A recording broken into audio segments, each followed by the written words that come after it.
Welcome back, everyone. We're continuing TeflonStoic's adventure in Warcraft. Hardcore Warcraft, listening to Marcus Aurelius' Meditations. When someone blames you, hates you, or speaks ill of you, turn to their souls, look within them, and see what kind of people they are. You will realize there is no reason to be troubled by their opinion of you. Still, you must be kind to them. By nature, they are your friends. Even the gods assist them in countless ways, through dreams, through oracles, and in matters that concern them most. 28. These are the cycles of the cosmos, up and down, from eternity to eternity.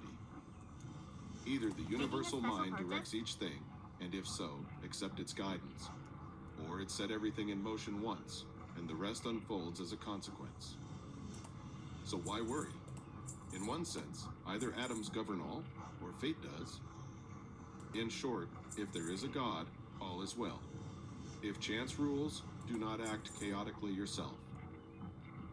Soon the earth will cover us all, then it too will transform, and that new order will change endlessly, as will the next, forever.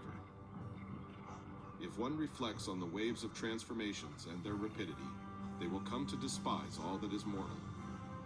29. The cause of the universe is a torrent. It sweeps everything along with it. How insignificant are these little men devoted to politics, and convinced they practice philosophy, mere children. And you, man, what are you doing? Do what nature demands of you now. Act on your impulse if it is given to you, and do not look around to see if anyone notices. Do not hope for Plato's Republic, but be content with even the smallest step forward. Do not dismiss this modest progress as trivial. For who can transform their principles?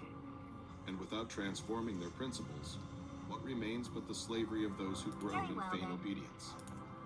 Come now, name Alexander, Philip, or Demetrius of Phalerum. Let me see if they understood what nature demands and educated themselves accordingly. But if they merely played tragic roles, no one has condemned me to imitate them. The task of philosophy is simple and humble. Do not let it push me into grandiose postures. 30. Look down from above. Countless herds, countless ceremonies, varied voyages through storms and calm, the endless diversity of beings that are born, coexist, and pass away. Reflect also on the lives lived in the past, those that will be lived after you, and those being lived now among distant peoples. Consider how many do not even know your name, how many will soon forget it, and how many who praise you now will soon condemn you. Realize that the memory we leave behind holds no value, nor does fame, nor anything else at all. 31. Remain unperturbed by things that come from external causes, and act with justice in things that arise from your own cause, meaning impulses and actions that are directed solely toward the common good, for this aligns with your nature. 32. You can eliminate many unnecessary things that trouble you, for they exist entirely in your opinion, and immediately you will find ample space. Embrace the whole universe in your thoughts, grasp eternity in your mind, and reflect on the swift transformation of each part of existence. How brief the time is from birth to dissolution, how vast the time before birth, and equally infinite the time after dissolution. 33. Everything you see will soon perish, and those who witness its perishing will soon perish as well. And whether one dies in extreme old age or before their time, they will meet the same fate. 34. Ask yourself what their guiding principles are, what kinds of things they have devoted themselves to, and for what reasons they show love or respect toward others. Don't fall in the lava, Picture friends. their poor souls laid bare. Consider how much arrogance they display when they think their criticism can harm or their praise can benefit. 35. Loss is nothing but transformation. The universal nature rejoices in it. Everything that happens is good according to its will, has always happened this way from eternity, and will continue to do so forever. So why do you say that everything that has happened is evil, and that it will always be evil? Among so many gods, has no power been found to set things right? Is the cosmos doomed to remain trapped in an endless cycle of suffering? 36. The decay at the root of every being is water, dust, bones, and stench. Or again, marbles are slabs of earth. Gold and silver are deposits. Clothes are woven fibers. Purple dye is blood. And so it goes for everything else. And the breath of life is something similar, constantly passing from one being to another. 37. Enough of this unhappy life, this grumbling, this monkey-like behavior. Why are you troubled? What is new about all this? What is it that drives you out of yourself? Is it the cause? Examine it closely. Or is it the matter? Examine it closely. Outside of these two things, there is nothing. But at long last, become simpler and kinder, even toward the gods. Whether you investigate these matters for 100 years or 3, it makes no difference. 38. If they have erred, the harm lies there, but perhaps they have not erred. 39. Either everything flows from a single rational source as parts of one unified body, and thus no part should complain about what happens for the good of the whole, or there are only atoms, nothing but random collisions and dispersal. So why are you troubled? You say to your guiding principle, you are dead, corrupted, turned into a beast. You pretend, live among the herd and graze. 40. Either the gods have no power, or they do. If they have no power, why pray? If they do, what? I'm actually going to make you guys read the Tome of Divinity. In all things a paladin must reflect the light which supplements our strength. To strive to be divine for one of our kind does not mean we strive for godhood. We strive to be good in all actions. Although called upon to smite evil in these harsh times, you must always remember that it's aiding others that will truly set you apart from the citizens of Azeroth. Compassion, patience, bravery, these things mean as much to a paladin as strength in battle. Know this well and never forget. That's good stuff. Back to Marcus. Why not pray for the strength to fear none of these things, to desire none of them, and to suffer for none of them, instead of praying for them to be removed or granted? Welcome back, adventurer. Surely, if the gods can help humanity, they can help with this. But perhaps you'll say, the gods have placed these things within my power. Then isn't it better to use what is within your power freely, rather than become entangled in slavery and humiliation by focusing on what isn't? Besides, who told you that the gods don't assist us in what depends on us?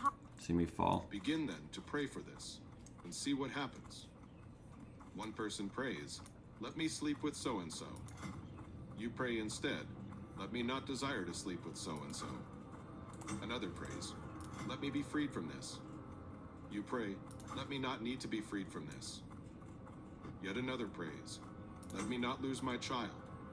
You pray, let me not fear losing my child. In short, reframe your prayers this way and observe the results. 41. Epicurus said, during my illness, my conversations did not dwell on the sufferings of the body, nor, he adds, did I discuss such matters with those who visited me. Instead, I continued to explore the highest values through the lens of natural philosophy, focusing especially on this question: how the mind, despite being affected by the motions of the flesh, can remain unperturbed and preserve its own good. And to the doctors, he continues, I did not allow them to boast as if they were achieving anything significant, but my life proceeded well and happily. Adopt the same attitude during illness if you fall sick, and in other circumstances as well. For it is a rule common to every school of thought that one should not abandon philosophy, whatever happens, nor engage in idle chatter with those unversed in the science of nature. Focus solely on what you are doing in the present moment, and on the instrument with which you do it. 42. When you encounter someone's impudence, ask yourself immediately, could there be no impudent people in the universe? No, so don't demand the impossible. This person, too, is one of those inevitable impudent individuals who exist in the universe. Apply the same reasoning to the rogue, the untrustworthy, or anyone guilty of wrongdoing. As soon as you recall that it's impossible for such types not to exist, you'll be more tolerant of them individually. thank you again. It's also You're a helpful to noble man consider for doing immediately this which for me. virtue It's nature no has wonder given you've humanity chosen to follow counteract right. each flaw. I wish there was some way For I could instance, repay you for all against you've done. insensitivity, What's nature that? grants It's the gentleness, least you could and do, against see? every other That's what I'm vice, talking a about, specific adventurer. faculty. Nope, I'm going to see about... In short, you have the means to correct someone who has gone astray, for whoever errs misses their mark and becomes lost. And how exactly have you been harmed? You won't find anyone among those you're angry with who has done something that makes your mind worse, because only this can constitute your true harm or loss. What then is strange or bad about an ignorant person acting ignorantly?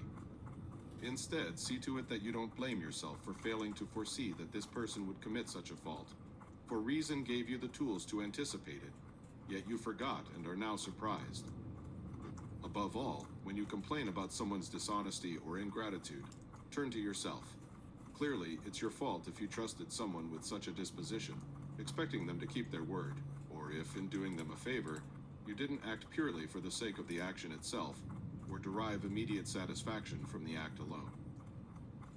For when you've done good to someone, what more do you want? Isn't it enough to have acted in accordance with your nature? Do you seek a reward? Just as the eye doesn't demand payment for seeing, or the feet for walking, since these organs exist for their specific purpose and, fulfilling it according to their nature, already possess what belongs to them. So too does a human being, naturally inclined to do good, fulfill their purpose and receive what is due when they perform a kindness or help achieve intermediate goods. 1. Opposite of truth, Stoicism. Though civil law distinguishes between voluntary and involuntary wrongdoing, the Stoics held that all wrongdoing stems from false judgment and is therefore chosen. The person abandons their natural capacity for reason and assent, synkatathesis, making their error morally culpable. 2. Plague afflicting humans as humans, Stoicism. Marcus contrasts physical plagues with moral corruption, the true affliction of rational beings. Though the remark is general, it likely echoes the Antonine Plague, which ravaged the empire during his reign, highlighting the distinction between bodily and moral disease. 3. A child will emerge. Biography. Marcus refers to a pregnancy of his wife, Faustina. Though the passage shows she was expecting a child at the time, it does not help date the notebook precisely. Faustina's last surviving child was born around 170. She died circa 175. 4. Come Poor quickly, Faustina. death. Stoicism. Marcus blends two Stoic consolations. Death is a natural process, and it brings release from corruption and distraction. It protects the self from forgetting its true nature as a fragment of divine reason, logos, bound to live virtuously. 5. A perception capable. Stoicism. The Stoics distinguished between what is up to us, F. Haman, our perceptions, actions, and dispositions, and what comes from outside causes. We must act with virtue in what depends on us, and accept without resentment what does not. Fire rises upward. Stoicism. In Stoic cosmology, fire is the lightest of the four elements and naturally moves upward, toward the upper heavens. Because things move toward what is similar to them, fire on earth rises upward, drawn to rejoin the celestial fire and return to its proper place within the cosmic order. 7. For the stone, Stoicism. Marcus uses the image of a stone's natural motion to illustrate that change is neither good nor bad. For the Stoics, all change, even death, is a transformation within nature, not a moral event. Value judgments arise only from mistaken opinions. 8. The transformation of your entire life. Stoicism. For the Stoics, death is simply a form of change, a natural transformation governed by nature. Since change is constant and value neutral, there is no reason to fear death or become disturbed by it. 9. Poor souls. Stoicism. Enjoy the ride. Fragment 26. Schenkel from Epictetus. It serves as a stark Stoic reminder that external things, whether status, wealth, or even the body itself, are ultimately insignificant. What endures is the rational soul and its alignment with virtue. All else is either trivial or already dead in moral terms. 10. Nekia, literature, refers to Odysseus' descent into the underworld in Homer's Odyssey. Book 11. Over time, Nekia came to define a broader literary genre involving journeys to the realm of the dead, symbolizing deep reflection on mortality and the human condition. In Marcus's context, the image implicitly critiques the illusion of living a profound life without confronting one's own weaknesses, urging the reader instead toward inner truth and honest self-examination. 11. The gods assist them in countless ways. Stoicism. The Stoics accepted divination, including dreams and oracles, as rational signs from the divine logos. Even health, wealth, and prestige, though indifference, are granted by the gods for the benefit of ordinary people. Because the cosmos is governed by providence, nothing is random, and all things are connected. 12. Either atoms govern all, or fate does. Stoicism. Marcus contrasts the Epicurean worldview, ruled by purposeless atoms, with the Stoic one, governed by fate. All By right. Marmon. The Reigning rational unfolding of Belsamar. logos. He does not argue, but implicitly rejects the idea of a meaningless universe. 13. Plato's Republic, philosophy. Marcus advises against waiting for the realization of an ideal state such as the one imagined in Plato's Republic. Instead, he urges the reader to live in accordance with nature and reason here and now, even within imperfect political systems. For the Stoic, virtue is not dependent on ideal conditions, but on the choices one makes in the present. 14. Alexander Philip Demetrius of Phalerum. Biography. Alexander the Great, 356 to 323 BCE, famed for his vast military conquests, is mentioned here alongside his father, Philip II of Macedon, 382 to 336 BCE, and Demetrius of Phalerum, 345 to 282 BCE, Well, I'm lost. peripatetic philosopher and statesman of Athens. These figures are invoked here as examples of individuals who combined political authority with intellectual aspiration. Their mention underscores the Stoic contrast, the impermanence of worldly achievement versus the enduring worth of inner virtue. 15. How are ya? Poor souls laid bare. Safe Philosophy. travels. Marcus echoes a Platonic image, Gorgias 523d, where souls are shown naked before divine judges, scarred by their past wrongs. Thank you for your help, adventurer. For both Plato and the Stoics, I'm too young for understanding that. someone's actions means looking inward, into their hegemonikon, the ruling faculty of the soul. 16. So we have a quest here. Perhaps they have Best way not to erred. get there is through here. Stoicism. The Stoic suspends judgment Right. about others' actions, recognizing that what appears as wrongdoing may not be so. Error lies in the intention and misuse of reason, not in the act itself. Only time, or deeper understanding, reveals the true moral quality.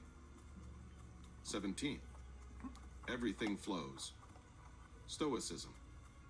Marcus contrasts the Stoic view, where all flows from logos as parts of a unified cosmos, with the Epicurean view of random atoms.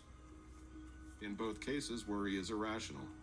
What matters is the condition of the ruling faculty within, hegemonikon. 8. Why not pray for the strength? Stoicism. Prayer, in the Stoic view, is not about asking for outcomes, but for the ability to act virtuously and accept what lies beyond our control. What is up to us, Ephemen, our reason and choices, is where true freedom lies. All else must be met with equanimity. 19. During my illness. Philosophy. Fragment 191. Euciner from Epicurus. It expresses a central Epicurean argument. Death is nothing to us because when we exist, death is absent, and when death arrives, we no longer exist to experience it. The point is to dissolve the fear of death by showing that it never coincides we with go our this way, conscious guys. experience. 20. Could there be no impudent people? Stoicism. For the Stoics, the presence of apparent evil is part of the natural order. Since reason governs the cosmos, what seems bad must serve a greater good. Marcus adds that it is not just natural, but inevitable, that some people act wrongly, so demanding otherwise is irrational. 21. Whoever errs misses their mark. Stoicism. Following Socratic and Stoic thought, all wrongdoing stems from ignorance, a mistaken belief about what is right. To err is to miss the mark, hamartama, not to will evil. Still raining. Nature equips us with faculties, like gentleness, to correct rather than condemn. It's pretty cold, guys. Book X. Acceptance of Life. Giovanni Battista Piranesi, Veduta del Tempio detto della Concordia. The Temple of Saturn, ancient and in ruin, invites contemplation of time and nature, echoing Marcus's reflections on eternity. Will you ever become, my soul, good, simple, unified, bare, more transparent than the body that encloses you? Will you ever know the taste of a disposition to love and be content? Will you ever be fully satisfied and free from need, capable of regretting nothing, desiring nothing, neither living nor lifeless things for pleasure, nor time to enjoy it longer, nor a place, region, or climate, nor people with whom to find harmony? Will you be content with the present moment, find joy in what you have right now, and believe that you already possess everything from the gods? And that whatever pleases them and they give is and will always be good for you, for the preservation of the perfect being, the good, just, and beautiful being, who creates all things, holds them together, surrounds them, and embraces them when they dissolve to create others like them? Will you ever be able to live in the state shared by gods and men without criticizing them or receiving their blame? 2. Carefully observe what your nature demands of you as a being governed solely by physical nature. Then do it and accept it, provided it does not harm your nature as an animate being. Next, observe what is required of you as an animate being, and fully embrace it, provided it does not conflict with your rational nature. For a rational being is also inherently social. Use these principles without losing yourself in pointless speculation. 3. Every event is either something you are naturally equipped to endure, or it is something you are not. If it is within your power to endure, do not be troubled. Simply bear it as best you can. If it is beyond your power to endure, do not be troubled either, for it will soon destroy you. Remember, too, that by nature you are capable of enduring everything. It is your opinion that makes it bearable and tolerable, through the lens of what is advantageous or necessary for you. 4. If someone makes a mistake, teach them kindly and point out their error. If you are unable to do so, blame yourself, perhaps not even yourself. 5. Whatever happens to you was destined for you from eternity, and from eternity, the web of causes has bound together your substance and this event. 6. Whether the doctrine of atoms or the doctrine of nature holds true, the first principle is that I am a part of the universe governed by nature. The second, that I am related in some way to the parts of my own kind. Keeping these points in mind, I will not be in conflict as a part with anything assigned to me within the universal order. Nothing that benefits the whole can harm the part. For the whole contains nothing that does not benefit it. And since all natures share this property, the nature of the universe has the additional characteristic of not being compelled by any external cause to produce something harmful to itself. Remembering that I am part of such a harmonious whole, I will embrace every event with faith. Moreover, as someone related to the parts of my own good, guys.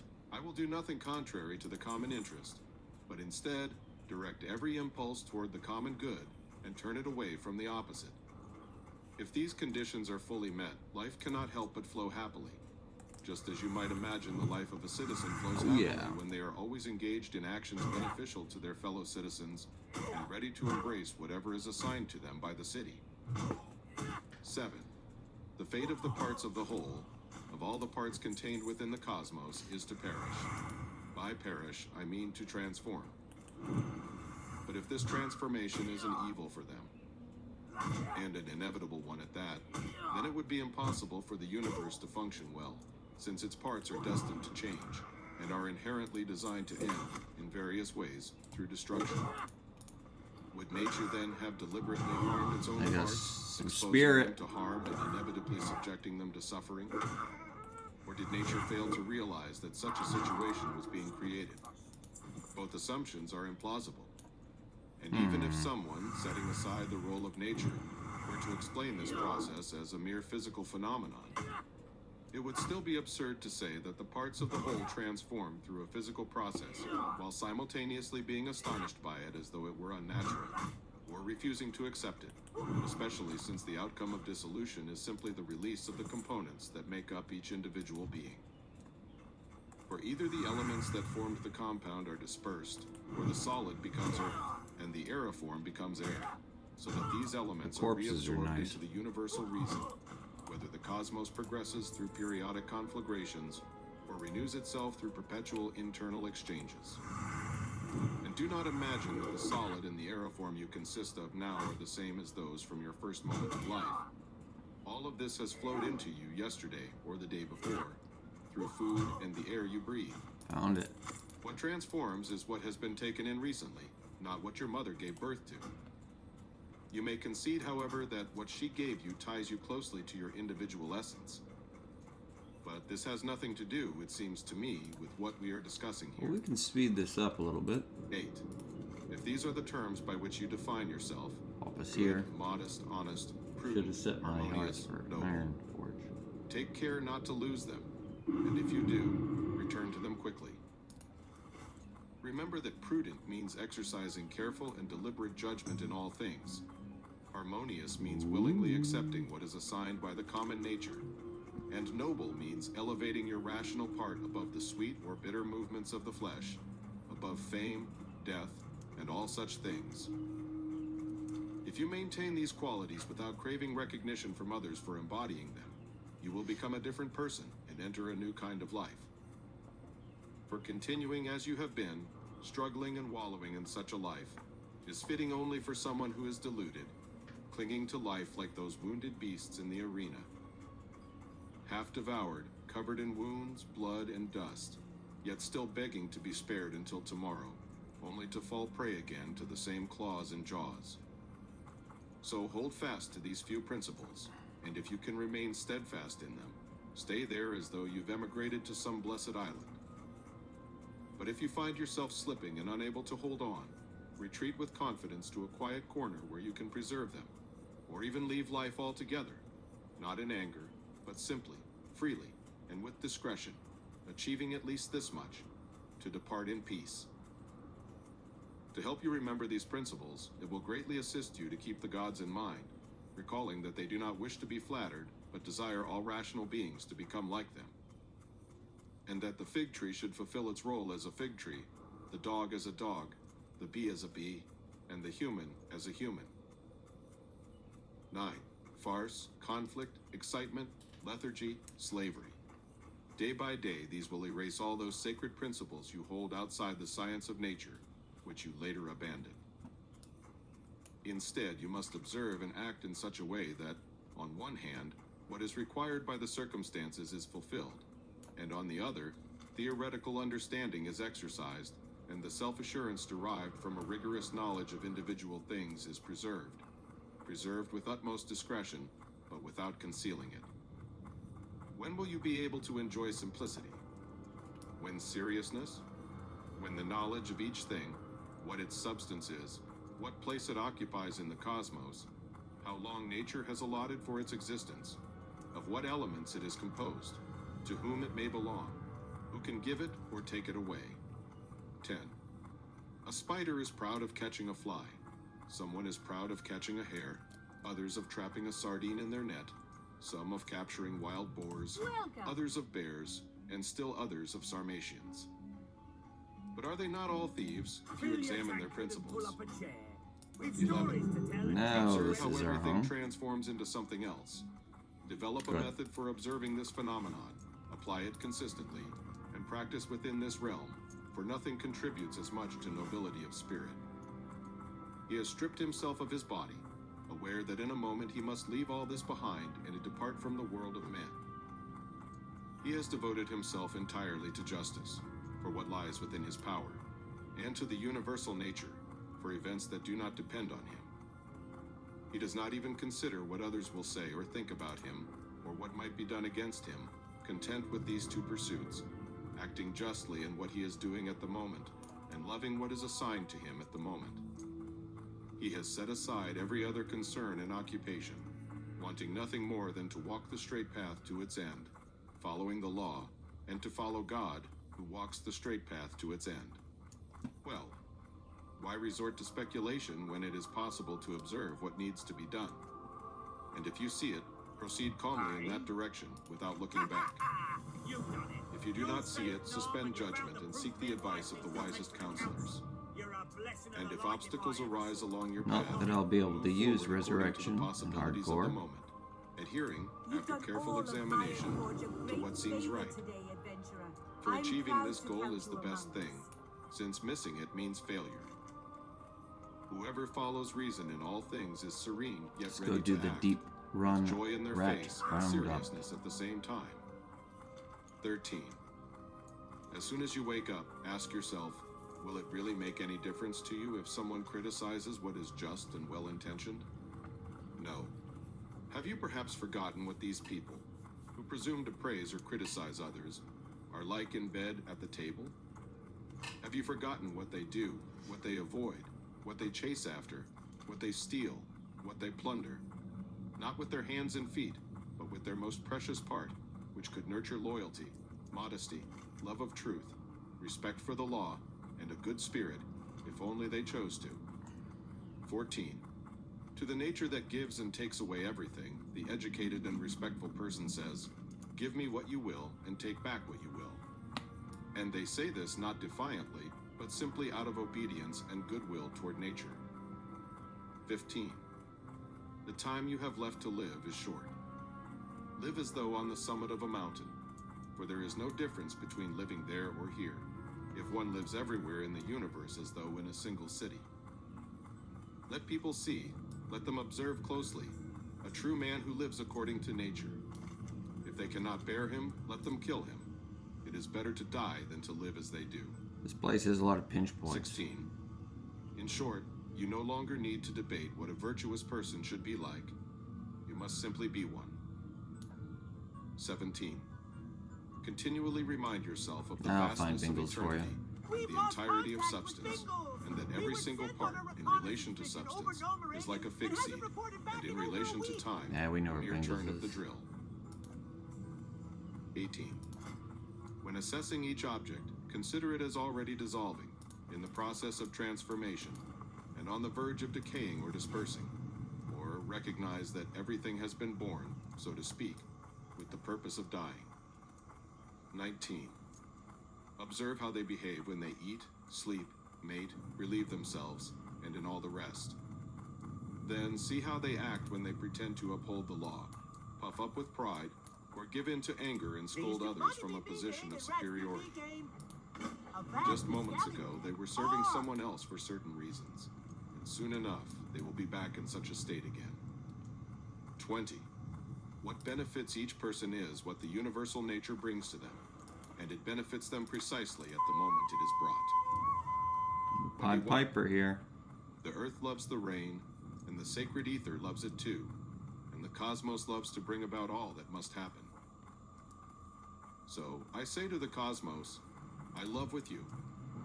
Isn't it also commonly said that a certain thing loves to happen? 22. Either stay here, and by now you're used to it, Yeah, or withdraw, here we go. and that was what you wanted, There's another or rat. die, and you've fulfilled your duty. Oh, we got it. Beyond these options, there are no others. One more So, rat. no room for bitterness. 23. Always keep this clearly in mind. Out there in the countryside, it's much the same as here, and everything here is just like being at the top of a mountain, by the sea, or wherever you think.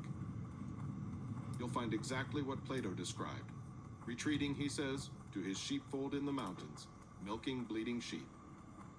24. What is my guiding principle? What am I making it into right now? And for what purpose am I using it now? Is it devoid of reason, disconnected and detached from society, so absorbed and mixed with the flesh that it becomes entangled in its movements? 25. A person who flees their master is a runaway slave. Our master is the law, and whoever breaks it is a fugitive. Similarly, anyone who suffers, grows angry, or feels fear does not wish for what has been ordained by the one who governs all things. That is, the law that determines what happens to each of us. Therefore, anyone who fears, suffers, or grows angry is a runaway slave. Nope, we don't want 26. sour rat kebab. After depositing the seed in the womb, the man withdraws, and from that moment the seed comes under another force, which shapes it and brings a fully formed child into being. What an outcome from such a beginning. Similarly, the man places food in the child's mouth, and from that moment the food comes under another force, which produces sensation, impulse, life, strength, and all the other results. Observe then these processes unfolding in such profound mystery, and contemplate the power behind them, just as we observe the forces that pull bodies downward or push them upward, not with our eyes, but no less clearly. 27. Continually reflect on how everything that happens now has always happened in the same way, and will continue to happen in the future. Picture before your eyes entire dramas and scenes of the same kind, as many as you know from your own experience or from past history. The whole court of Hadrian, the whole court of Antoninus, of Philip, of Alexander, of Crassus. It was all just as it is now, only with different characters. 28. Picture every person who suffers or complains about anything as being like a piglet being sacrificed, struggling and squealing. Similarly, someone lying alone on their bed, silently weeping over the chain that binds us to the universe. Remember that only the rational being is capable of following events willingly, while simply being carried along by them is inevitable for all others. 29.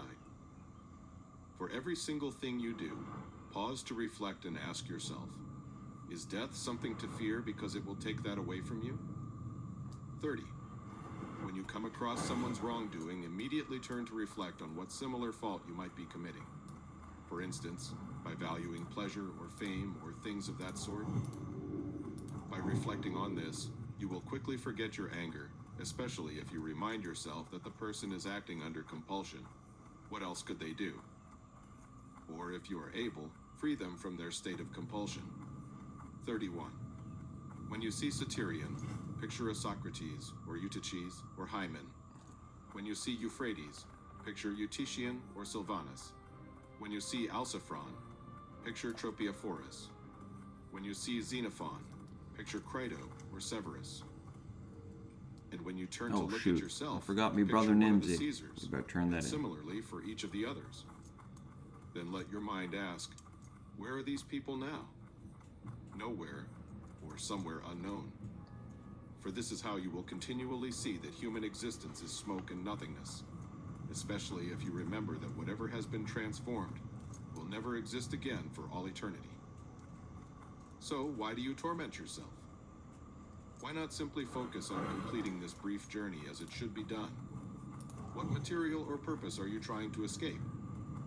What are all these things if not exercises for reason to clearly perceive and understand the facts of life according to the science of nature? Persist then until you have absorbed these ideas. Big jump. Just as a strong stomach digests any food, or a blazing fire transforms everything into flame and light. 32. No one should be able to say of you with honesty that you are not straightforward or virtuous. Anyone who holds such an opinion about you must be lying. This is entirely within your control. After all, who can prevent you from being virtuous and straightforward? You need only decide that you will no longer live if you cannot be so. For even reason itself would not choose for you to live if you were not. 33. In any given situation, what is the most effective action or statement possible? Whatever it is within your power to act or speak accordingly. So do not make excuses about obstacles. You will not stop complaining until you have experienced in your own life that acting in accordance with human nature Pick up in Humble every Beginnings. circumstance brings a satisfaction as profound as the pleasure that sensual people find in indulgence. And For you must we regard will every action that aligns with your nature as a kind of call it a enjoyment, day. and acting in this way is always possible. True, a cylinder cannot roll freely everywhere, nor can water flow or fire rise without limits. These are governed by their natures or irrational forces, which face many barriers and obstacles. But the intellect and reason can move through any obstacle, as is their nature and purpose. Keep this faculty before your eyes, the ability of reason to navigate through all things, like fire I just rising don't upward, know what a talent stone I'm falling going to downward, use. or a cylinder rolling down an incline. Do not seek anything more. Could go spiritual Other focus obstacles and either concern this become wretched more body, which is difficult nothing to but a kill, corpse, or without the accompanying opinion that grants or them I could play significance better in the surrender of reason itself. and They not have no need it. impact and cause no harm at all. Otherwise, anyone who encounters such obstacles would immediately It become seems an worse. eternity since I was In a all boy other working the beings, farm when in something West. harmful happens, They say you the can being never go itself back. becomes It's worse true. as a result. Doubly true. But in the case of humans, if I may say so, they actually become better and more praiseworthy if they know how to use what happens to them in the right way. In short, remember this: nothing that does not harm the city can harm a citizen by nature, and nothing that does not harm the law can harm the city. There we None go. of these so-called misfortunes I'm going harm to go the law. 5 and 5. Therefore, And then we'll get what does not harm consecration. the law does not harm the city or the citizen. And then we'll go ret for leveling. Once I hit 34. 40, we'll make a If someone dual has truly talent. absorbed the We'll essence have of a philosophy, even the briefest we'll have reminder, a holy prop like a build. well-known phrase, is and we'll enough have to a remind ret them that holy they are build. strangers to pain and fear. So we can For tank, instance, DPS, and heal. leaves. The wind scatters some on the ground. So it is with the human race. Your children are like leaves, and so are those who applaud and glorify you with such conviction. Or, conversely, curse you, criticize you in secret, or mock you. And so too are those to whom your posthumous fame will be entrusted. All these beings rise again in the springtime. Then the wind sweeps them away, and soon the forest produces others to take their We're place. going to go to A Red fleeting Ridge. existence is the common That's a lot much of all better things. idea. And yet can you fly chase there. and avoid things as If though you they were recall, destined to last forever. We got the flight point. In just a earlier. little while, you will close your eyes, and soon another will weep for the one who buried you. 35. A healthy eye must be ready to see everything it can see, without saying, "I want to see green." That is what a diseased eye does. Similarly, a healthy ear and nose must be prepared for whatever they may hear or smell, and a healthy stomach must react equally to all foods, These great just as a beasts, no millstone paths must that you grind can't whatever it find was on built foot. to They'll grind. get you there fast and maybe Likewise, 30 a healthy something you at the mind same must be time. ready for every event, while a mind that says, "My children must be saved," or "Everyone must praise everything I do," is like an eye that craves only green or teeth that seek only soft food. 36. No one is so fortunate as to not have someone nearby at their death who will greet the event with relief. Was the person serious and wise? When their final hour comes, there will be someone who thinks to themselves, "Finally, we'll be free from this pedant. He wasn't harsh with any of us, but I always felt he condemned us in his heart." That's the case for the serious person. How much more so for us? How many reasons might others have to eagerly wish for our departure? This is what you should reflect on as you die, and you will leave more peacefully, reasoning thus: I am leaving a life where even my companions, those for whom I struggled so much, prayed so fervently and worried endlessly, now wish me gone, perhaps hoping for some advantage from it. Why then cling to staying longer in such a place? Still, do not depart harboring ill will toward them because of this. Instead, remain true to your character, staying friendly, affectionate, and well disposed toward them. And do not leave as if torn away from them. Rather, part from them with the same serenity with which the soul of one who dies well detaches from the body. Nature has united and mingled you with them, but now she separates you. I separate from them as from family, without resistance, without feeling compelled, for this too is living according to nature. 37. For every action someone takes, make it a habit, whenever possible, to inquire within yourself, what is this person aiming for with this action? But begin with yourself and examine your own motives first. 38. Remember that what moves the puppet's strings is what lies hidden inside. That is life, that, if we must say it, is the true human being. Never include in your mental picture the container that houses it or the organs that have grown around it. They are like an axe, with the sole difference that they are attached to our body. Really use a hand here, adventurer. With the For town without under the cause siege, that it's moves been and hard to halts get them, supplies. these limbs My are no tools more were being useful than a delivered from shuttle Gold is to the Share by weaver. wagon. A Oh, I pen might to the do rider, those quests or a tomorrow. whip Put to the the tools in a charioteer. boat, but the orcs hit it with a One, catapult. good, simple, unified, Toolbox sank bare, right to the bottom of the stoicism. lake. Retrieve my toolbox, These adventurer. qualities I'll make express it the worth it. ideal state of the soul, free from distraction, unnecessary What can I do for desires, you? and inner division. It is to be wholly devoted to virtue, to benefiting others, and to fulfilling its role in the divine plan governed by Logos. 2. Governed solely by physical nature, Stoicism. Marcus begins a progression through levels of nature, plants which grow, animals which perceive and move, and rational beings who act by reason. Each stage has its own function, ergon, but only humans are capable of aligning with Logos. 3. Web of causes, Stoicism. Fate, Awesome. Heimarmin, is conceived as a web of interlinked causes stretching from eternity. Marcus blends Stoic determinism with mythic imagery, recalling Clotho, the fate who spins the thread of life, to affirm that each event is bound to our substance by natural necessity. 4. Not being compelled by any external cause. Stoicism. In Stoic physics, the cosmos is a self-contained whole, bounded by void, which is non-being. Since nothing external exists that could affect it, the universe includes only what contributes to its own good. Thus, every event must be embraced as part of this rational order. 5. Reabsorbed into the universal reason, Stoicism. Upon dissolution, the elements return to the Logos, the seminal reason, Logos spermatikos, that pervades the cosmos. This principle ensures continuity. It preserves the rational structure of nature by transmitting order and properties to future generations of beings. 6. Periodic conflagrations or perpetual internal exchanges, Stoicism. Marcus contrasts two cosmologies, the Stoic view of the cosmos undergoing cyclic destruction and rebirth through conflagration, ekporosis, and the Epicurean view of an eternal universe formed by shifting combinations of atoms.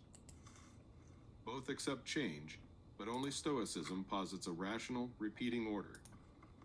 7. Blessed Island, mythology. In Greek mythology, the Blessed Islands, or Isles of the Blessed, were fabled lands in the Western Ocean where the souls of the righteous found eternal peace. These realms appear in various eschatological traditions as symbols of posthumous reward, representing an ideal of harmony and rest granted to those who lived virtuously. Sarmatians, history. A nomadic people culturally and ethnically related to the Scythians, the Sarmatians inhabited the region east of the Tanais, modern Don River. During the Marcomannic Wars, Marcus Aurelius led several military Okay, I'm gonna have campaigns to sell against them. some crap. 9. The Earth Loves, What can I literature, do for you? fragment 898, Nauk, from Euripides.